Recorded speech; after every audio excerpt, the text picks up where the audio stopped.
কেউ যদি জীবনে খুব বেশি সফল হতে চায়, খুব বড় ব্যবসায়ী হতে চায়, খুব বড় আলেম হতে চায়, খুব বড় ডাক্তার হতে চায়, তাহলে আল্লাহ রাসূল যেমন খুব মহান নবী, মাকাম মাহমুদ, অনেক বড় কিতাব কোরআন, শেষ নবীর দায়িত্ব, সর্বশ্রেষ্ঠ নবীর দায়িত্ব, এত মহান জায়গা অর্জন করার জন্য, এত বড় দায়িত্ব অর্জন করার জন্য যেমন আল্লাহ তার রাসূলকে বলেছে আপনাকে রাতের সালাত আদায় করতে হবে, না হলে এই দায়িত্ব, এই সফলতা আপনি অর্জন করতে পারবেন না। ঠিক প্রত্যেক মানুষের ক্ষেত্রে মানুষ যদি নিজ নিজ জীবনে বড় সফলতা অর্জন করতে চায়, খুব বড় পর্যায়ে পৌঁছতে চায়, তাহলে রাতের সালাতের বিকল্প নাই। রাতের সালাত আপনাকে অনেক দূর এগিয়ে নিয়ে যাবে। এই দিনের মধ্যে কোনো কল্যাণ নাই, সকল কল্যাণ নিহিত আছে সকালে, সকল কল্যাণ, সকল বরকত নিহিত আছে সকালে। আল্লাহ রাসূল বলতেছেন ইন্নাল্লাহা জাআলা লিহাদিহিল উম্মাতাল বারাকাতা ফি বুকুরিহা, আল্লাহ আমার উম্মতের জন্য বরকত রেখেছেন সকালে, আল্লাহ আমার উম্মতের জন্য বরকত রেখেছেন সকালে। ইবনুল কাইয়িম রাহিমাহুল্লাহ বলতেছেন আমরা সালাফে সালিহিনকে দেখেছি লা ইয়ানামুনা বা'দা সালাতিল ফজরি, আমরা সালাফে সালিহিনকে দেখেছি তারা ফজরের সালাতের পরে কখনোই ঘুমাতেন না। হাত্তা ফি শিদ্দাহ ওয়া ফিস সাফার, যদিও তারা কঠিন অবস্থার মধ্যে থাকেন না কেন, কঠিন সফরে থাকেন না কেন, সফরে থাকলেও রাত জেগে কাজ করলেও তাদেরকে আমি ফজরের পরে ঘুমাতে দেখিনি। ইয়ান্তাদিরুনা ইলা তুলুইশ শামস, সালাফে সালিহিনকে দেখেছি যদি তাদেরকে ঘুমাতেই হয় রাত্রি জাগরণের কারণে, রাতে কঠিন ও কঠোর পরিশ্রম করার কারণে, তাহলে তারা সূর্য ওঠা পর্যন্ত অপেক্ষা করতেন, সূর্য উঠে যাওয়ার পর ঘুমাতে যেতেন, সূর্য উঠে যাওয়ার পর ঘুমাতে যেতেন। ফজরের পর থেকে নিয়ে সূর্য ওঠা পর্যন্ত এই সময়ে যতই কষ্ট হোক না কেন, ইবনুল কাইয়িম বলতেছেন আমি সালাফে সালিহিনকে ঘুমাতে দেখিনি। কেন? ইন্নাল আরযাক ওয়াল বারাকাহ তানজিলু মিনাস সামা, মানুষের রুজি রুটি বরকত আল্লাহর পক্ষ থেকে সকালবেলা অবতীর্ণ হয়, আল্লাহর পক্ষ থেকে সকালবেলা অবতীর্ণ হয়। এই জন্য আল্লাহ সুবহানাহু ওয়া তাআলা পবিত্র কোরআনে সকালের যত নাম রেখেছেন, ওয়াল ফাজর, ফাজর শব্দের অর্থ হচ্ছে যাহারা, ফুটে ওঠা, প্রকাশিত হওয়া। আল্লাহ সুবহানাহু ওয়া তাআলা পবিত্র কোরআনে সকালের নাম দিয়েছেন ওয়াস সুবহি ইযা আসফার, সুবহ আরবিতে বলা হয় সাবুহা ওয়াজহুহু, যখন কোনো বাচ্চার চেহারা সুন্দর হয় তখন তাকে বলা হয় সাবুহা ওয়াজহুহু, তার চেহারা আলোকিত হয়ে উঠেছে, সেটার নাম আল্লাহ ফজরের নাম, সকালের নাম দিয়েছেন ওয়াস সুবহ। আল্লাহ ফজরের নাম দিয়েছেন ইযা আসফার, আসফার মানে প্রস্ফুটিত হওয়া, আলোকিত হওয়া।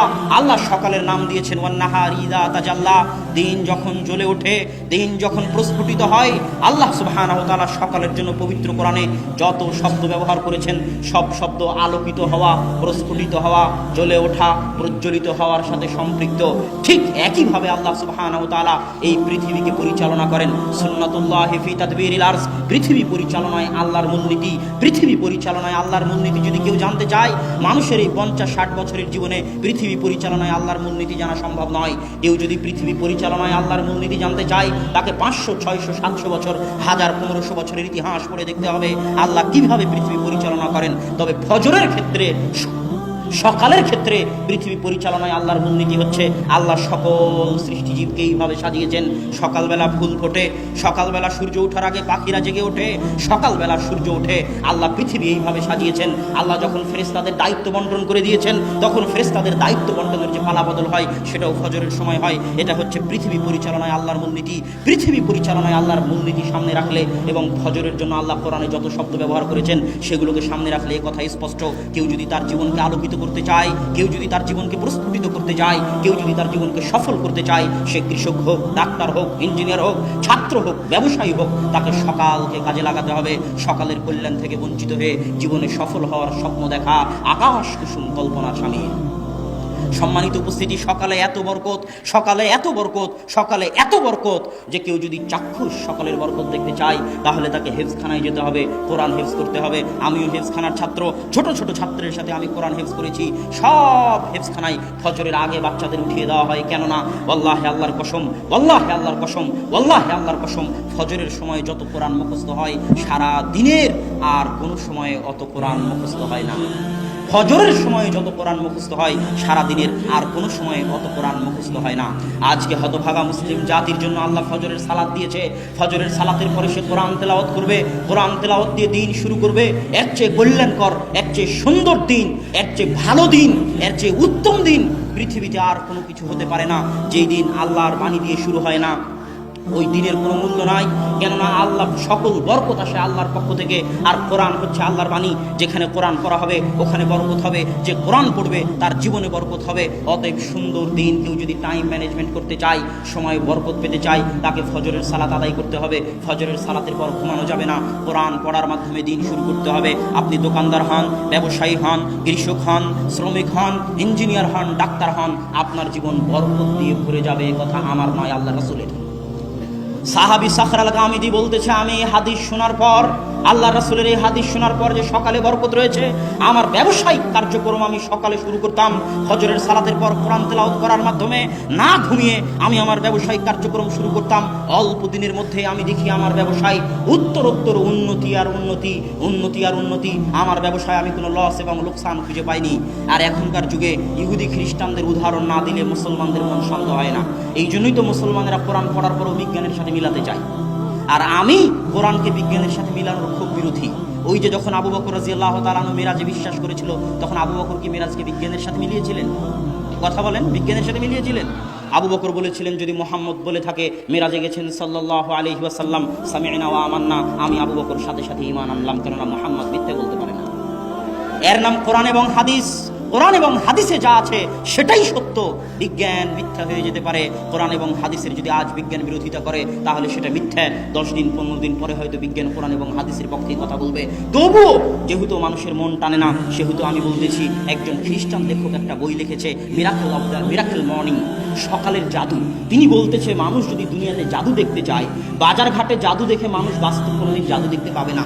কিন্তু মানুষ যদি বাস্তবে জাদু দেখতে চায় তাহলে তাকে সকালকে কাজে লাগাতে হবে। পৃথিবীতে বাস্তব জাদু সকালে আছে, পৃথিবীতে বাস্তব জাদু সকালে আছে, পৃথিবীতে বাস্তব জাদু সকালে আছে। ফজরের পর কোরআন তেলাওয়াত দিয়ে কাজ শুরু করলে সকাল 10টার মধ্যে কাজ শেষ হয়ে যাবে।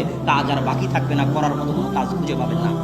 এর নাম সকালের বরকত। তিনি ওই বইয়ের মধ্যে লিখেছেন, পৃথিবীতে বর্তমান যত ব্যবসায়ী আছে, যারা বড় ধরনের ব্যবসা করে, বিল গেটস হোক, আর মুকেশ আম্বানি হোক, আর ফেসবুকের প্রতিষ্ঠাতা হোক, আপনারা গুগলে গিয়ে তাদের নাম লিখে সার্চ দিবেন যে কখন তারা ঘুম থেকে উঠে। আপনি আশ্চর্য হলেও দেখবেন, আপনারা মুসলমান হয়ে, আমি আপনি মুসলমান হয়ে ফজরের পরে আলিশান ঘুম দেই। আমি আপনি মুসলমান হয়ে ফজরের জামাত কাজা করে সৌদি আরবের মাটিতে পর্যন্ত সকাল 10টার আগে সকাল শুরু হয় না মুসলমান হওয়ার পরও। সবাই ঘুমিয়ে থাকে, 90% মুসলমান ঘুমিয়ে থাকে। অথচ এই খ্রিস্টানদের নাম আপনি গুগলে সার্চ দিয়ে দেখিয়েন, তাদের সকাল কখন শুরু হয়? মুসলমানদের যখন ফজরের সালাতের সময়, তখন তাদের সকাল শুরু হয়। কেননা তারা জানে সকল সফলতার চাবিকাঠি, সকল সফলতার মৌলিক উৎস হচ্ছে সকাল, সকল সফলতার চাবিকাঠি হচ্ছে ফজর, সকল সফলতার চাবিকাঠি হচ্ছে ফজর। এই জন্য আল্লাহ বলেছেন, ফাইদা কুজিয়াতিস সালাত ফান্তাশিরু ফিল আরজ। দুনিয়ার মানুষ, যখন ফজরের সালাত শেষ হয়ে যায়, তোমরা আল্লাহর জমিনে ছড়িয়ে পড়ো। ওয়াবতাগু মিন ফাজলিল্লাহ, আল্লাহর জমিনে ছড়িয়ে পড়ে আল্লাহর দয়া, আল্লাহর রহমত, আল্লাহর রিজিক অনুসন্ধান করো। কেননা ফজরের পরে আল্লাহ সুবহানাহু ওয়া তাআলার রিজিক, আল্লাহ সুবহানাহু ওয়া তাআলার দয়া পৃথিবীতে অবতীর্ণ হয়। অতএব সময়কে যদি কেউ কাজে লাগাতে চায় তাহলে তাকে 5 ওয়াক্ত সালাত, বিশেষ করে ফজরের সালাত আদায় করতে হবে। যে 5 ওয়াক্ত সালাত নিয়মিত আদায় করে না, তার জীবনটা হচ্ছে অনিয়ন্ত্রিত, তার জীবনের কোনো রুটিন থাকে না। আর যদি 5 ওয়াক্ত সালাত আদায় করেন, আপনার জীবন, আপনার দিন একটা ট্রাক, একটা লাইনের উপর থাকবে। ফজরের সালাত দিয়ে দিন শুরু হবে। ফজর থেকে জোহর বিশাল সময়, এই সময়ের মধ্যে অনেক কিছু করতে পারবেন।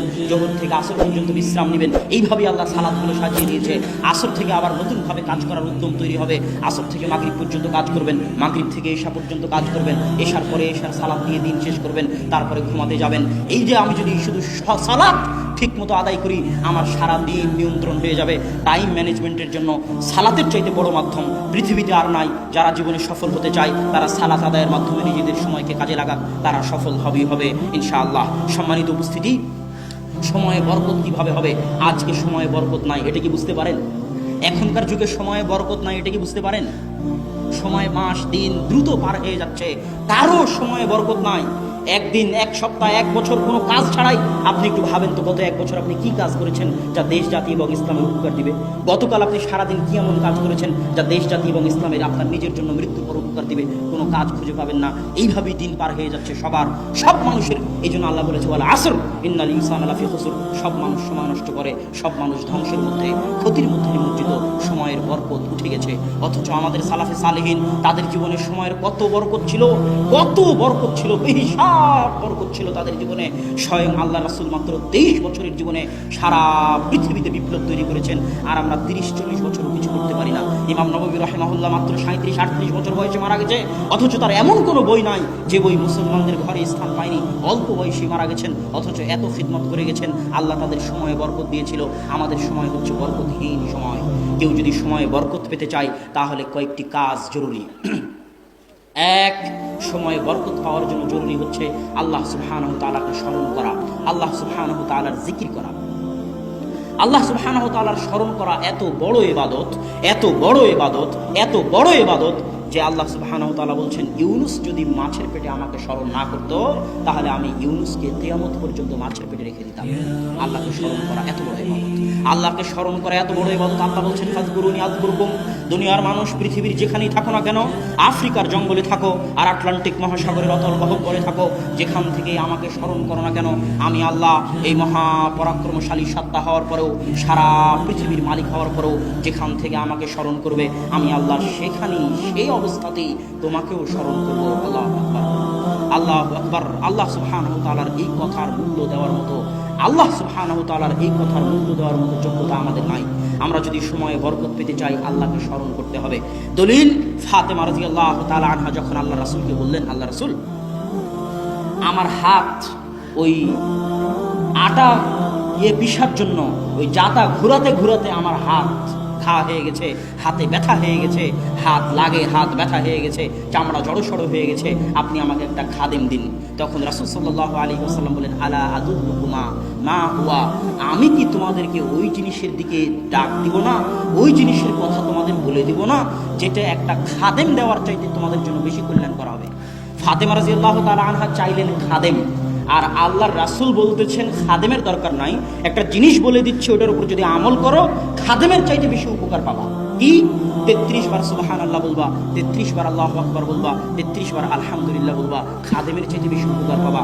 মানুষ এই হাদিস শোনার পরে মনে করে এটা শুধু আধ্যাত্মিক ব্যাপার, এটার সাথে দুনিয়ার কোনো সম্পর্ক নাই, অথচ এটা অবাস্তব। আল্লাহ রাসূলের কাছে চাওয়া হচ্ছে খাদেম, কাজের লোক চাওয়া হচ্ছে, আর আল্লাহ রাসূল শিখিয়ে দিচ্ছেন কি? কথা বলেন না কেন? আল্লাহ রাসূল কি শিখিয়ে দিচ্ছে? জিকির শিখিয়ে দিচ্ছে। এটা অবাস্তব কিছু নয়, এটা বাস্তব যে যদি ফাতেমা জিকির করে তাহলে ফাতেমা তার অভ্যন্তরে এমন শক্তির অনুভব করবে, তার সময়ে এমন বরকত পাবে, তার শরীরে এমন শক্তির অনুভব করবে যে খাদেমের আর প্রয়োজন হবে না, খাদেমের চাইতেও বেশি সে কাজ করতে পারবে শুধু জিকিরের মাধ্যমে। আল্লাহু আকবার। অথচ মানুষ এই হাদিসটা সঠিকভাবে বুঝতে চায় না। এই জন্য ইবনে তাইমিয়া রাহিমাহুল্লাহ, ইবনুল কাইয়িম বলতেছেন, ইবনে তাইমিয়া রাহিমাহুল্লাহ ফজরের পর থেকে নিয়ে 8টা 9টা 10টা পর্যন্ত আল্লাহ সুবহানাহু ওয়া তাআলার জিকির করতেন একা একা। তো একদিন অনেক দেরি হয়ে গেছে, তখন ইবনুল কাইয়িম বললেন, আপনি সকালের নাস্তা করবেন না? তখন ইবনে তাইমিয়া বললেন, এটাই ছিল আমার সকালের নাস্তা। আমি ফজরের পর থেকে যদি এই 2-3 ঘন্টা আল্লাহ সুবহানাহু ওয়া তাআলাকে স্মরণ না করতাম তাহলে আমার পেট, আমার অন্তর, আমার আত্মা ভর্তি হতো না, আমি সারাদিনে কিছু শান্তি মতো করতে পেতাম না। মানুষের যেমন পেটের খাবার লাগে, মানুষের তেমন আত্মার খাবার লাগে, কিন্তু মানুষ বুঝে না। আমি যখন বক্তব্যে এই কথাটা বলি তখন মানুষ আশ্চর্য হয় যে তাহাজ্জুদের সালাত আবার সফলতার মাধ্যম। জি, তাহাজ্জুদের সালাত সফলতার মাধ্যম। দলিল, আল্লাহ সুবহানাহু ওয়া তাআলা কোরআনে বলছে, ইয়া আইয়ুহাল মুযাম্মিল কুমিল লাইলা ইল্লা কালিলা নিসফাহু আও ইনকুস মিনহু কালিলা আও জিদ আলাইহি ওয়া রাত্তিল কুরআনা তারতিলা ইন্না সানুলকি আলাইকা কাওলান সাকিলা। হে চাদর যে মুড়িয়ে আছো, উঠো, রাত্রে সালাত আদায় করো, অল্প হলেও করো, অতি কম পরিমাণ হলেও তুমি রাত্রে সালাত আদায় করো। কেন কেন রাত্রে সালাত আদায় করতে হবে? ইন্না সানুলকি আলাইকা কাওলান সাকিলা, আমি অচিরেই তোমার উপর এত কঠিন, এত ভয়াবহ, এত গুরুত্বপূর্ণ দায়িত্ব দিতে যাচ্ছি যে কঠিন গুরুত্বপূর্ণ দায়িত্ব তুমি পালন করতে পারবে না যদি না তুমি রাত্রে সালাত আদায় করো। আর এক আয়াতে আল্লাহ সুবহানাহু ওয়া তাআলা বলছে, ওয়া মিনাল লাইলি ফাতাহাজ্জাত বিহি নাফিলাতান লাক আসা আইয়াবআসাকা রাব্বুকা মাকামান মাহমুদা। রাত্রে তাহাজ্জুদের সালাত আদায় করুন, কেননা আপনার প্রতিপালক আপনাকে অনেক উঁচু মর্যাদা দিতে চান, আর ওই উঁচু মর্যাদা পেতে চাইলে রাত্রে সালাত আদায় করতে হবে। এই দুটো আয়াত দিয়ে আমি আপনাকে বলতে চাচ্ছি, কেউ যদি জীবনে খুব বেশি সফল হতে চায়, খুব বড় ব্যবসায়ী হতে চায়, খুব বড় আলেম হতে চায়, খুব বড় ডাক্তার হতে চায়, তাহলে আল্লাহ রাসূল যেমন খুব মহান নবী, মাকাম মাহমুদ, অনেক বড় কিতাব কোরআন, শেষ নবীর দায়িত্ব, সর্বশ্রেষ্ঠ নবীর দায়িত্ব, এত মহান জায়গা অর্জন করার জন্য, এত বড় দায়িত্ব অর্জন করার জন্য যেমন আল্লাহ তাআলা রাসূলকে বলেছে আপনাকে রাতের সালাত আদায় করতে হবে, না হলে এই দায়িত্ব, এই সফলতা আপনি অর্জন করতে পারবেন না। ঠিক প্রত্যেক মানুষের ক্ষেত্রেও মানুষ যদি নিজ নিজ জীবনে বড় সফলতা অর্জন করতে চায়, খুব বড় পর্যায়ে পৌঁছতে চায়, তাহলে রাতের সালাতের বিকল্প নাই। রাতের সালাত আপনাকে অনেক দূর এগিয়ে নিয়ে নিয়ে যাবে আপনার ব্যক্তিগত, আপনার পারিবারিক, সামাজিক, রাষ্ট্রীয় সকল ক্ষেত্রে রাতের সালাত আপনাকে মহান সফলতা দিবে, এত কোনো সন্দেহ নাই। অতএব রাতের সালাত আদায় করতে হবে। আল্লাহ সুবহানাহু ওয়া তাআলা আমাদেরকে রাতের সালাত আদায়ের তৌফিক দান করুক, আল্লাহুম্মা আমিন। সম্মানিত উপস্থিতি, রাতের সালাতের অনেক ফজিলত আছে, যেটা আপনারা আব্বুর বক্তব্যে অনেক সময় শুনতে পাবেন যে রাতের সালাতের আরও কত ফজিলত আছে। আমি শুধু সফলতার সাথে সংশ্লিষ্ট ততটুকু বললাম। বক্তব্যের শেষে চলে এসেছি। সফলতাকে ধরে রাখার জন্য 2 থেকে 3টে জিনিস খুব জরুরি। সফল, আপনি সময় কাজে লাগালেন, সময়ে বরকত হলো, রাতে সালাত আদায় করলেন, সফল হচ্ছেন, কিন্তু এই সফলতাকে ধরে রাখতে হলে কয়েকটা জিনিস লাগবে। 1 দোয়া, 2 সবর, 3 বদনজর, মানুষের হিংসা থেকে হেফাজত। আমি শেষটা দিয়ে শুরু করি। এই যে আব্বু বক্তব্যের আগে বলল, আমরা বাসায় অনেক সময় আলোচনা করি, আব্বুকে এভাবে বলতে নিষেধ করি, কেননা এমনিতেই আমাদের উপর মানুষের বদনজর এবং হিংসার অভাব নাই। তারপরও যখন আব্বু এভাবে বলে, তখন কতজনের অন্তরে যে কত কি হয়, কতজনের অন্তর থেকে যে বদনজর এবং হিংসা বের হয়, তা আল্লাহ সুবহানাহু ওয়া তাআলা জানে। আর আল্লাহর রাসূল বলেছে, তাকদীরকে যদি কোনো কিছু পরাজিত করতে পারত, তাহলে মানুষের বদনজর পরাজিত করতে পারত। বদনজর অনেক ভয়াবহ জিনিস, বদনজর অনেক ভয়াবহ জিনিস। জীবিত মানুষকে কবরে ফেলে দিতে পারে বদনজর, আল্লাহ রাসূল বলেছেন। জীবিত মানুষকে মৃত বানিয়ে দিতে পারে বদনজর, আল্লাহ রাসূল বলেছেন। বদনজর অনেক ভয়াবহ জিনিস। আপনি যখনই সফল হবেন, তখনই মানুষের হিংসা, মানুষের বদনজরের শিকার হবেন। ইমাম বুখারী বলছে, যখন তুমি আলেম হয়ে যাবে, তখন তুমি অন্য আলেমের হিংসার শিকার হবে। ইমাম বুখারীর কথা, যখন তুমি আলেম হয়ে যাবে, তখন অন্য আলেমের হিংসার শিকার হবে। হিংসা এবং বদনজর ভয়াবহ জিনিস, এটা থেকে বাঁচার চেষ্টা করতে হবে। সকাল এবং সন্ধ্যার দোয়াগুলো মুখস্থ করে, নাস, ফালাক, ইখলাস পড়ার মাধ্যমে, নিজেকে ফু দেওয়ার মাধ্যমে, বিসমিল্লাহির আযামু মা ইসমিহি শাইউন ফিল আরদি ওয়ালা ফিস সামা ওয়া হুয়াস সামিউল বাসীর, এটা 3 বার পড়ার মাধ্যমে, আউযু বিকালিমাতিল্লাহি তাম্মা মিন কুল্লি শাইতানিন ওয়া হাম্মা ওয়া মিন কুল্লি আইনিন লাম্মা, এই দোয়া পড়ার মাধ্যমে, এগুলোর মাধ্যমে নিজেকে বদনজর থেকে হেফাজত করার চেষ্টা করতে হবে।